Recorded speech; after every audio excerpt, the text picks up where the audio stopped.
At the dawn of the 20th century, beneath the vast skies of German East Africa, the land trembled, not from thunder, but from the quiet gathering of something long suppressed. Anger, hunger, memory. The years had been cruel.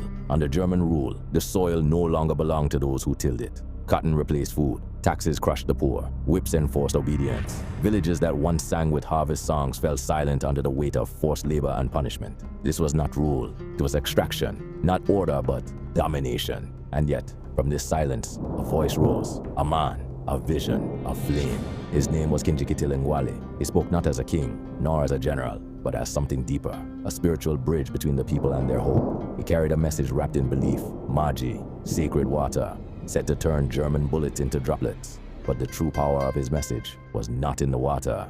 It was in what it made possible, unity. For the first time, peoples who had lived as neighbors, but not as one, stood shoulder to shoulder. The Matumbi, the Ngoni, fierce warriors shaped by migration and war, the Zaramo, the Pogoro, the Bena, diverse in language, custom, and past rivalries, became something unprecedented. One people, one purpose. Among them rose warriors of renown, Ngoni fighters, disciplined and battle-hardened, advancing in formation, Matumbi leaders who first ignited the rebellion, village champions whose names history did not always record, but whose courage carved itself into the land. They did not march as tribes. They marched as a force, and in 1905, the fire broke. They struck plantations, the very symbols of their suffering. They burned cotton fields that had replaced their food. They attacked German outposts, their courage surging against rifles and machine guns. The most dramatic clashes came as waves of warriors advanced with spears and shields, chanting, believing that Maji would protect them.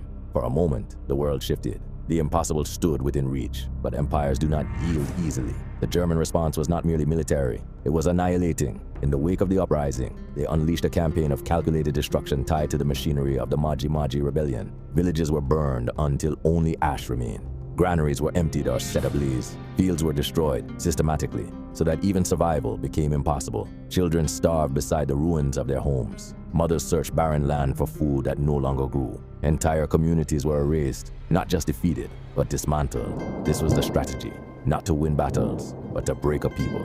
And the cost was staggering. Between 200,000 and 300,000 lives lost, many not by bullet, but by hunger. A famine engineered by policy, a silence imposed by force. Even Kinjekitile himself did not live to see the end. Executed early in the rebellion, but his vision did not die with him, because what he had awakened could not be buried.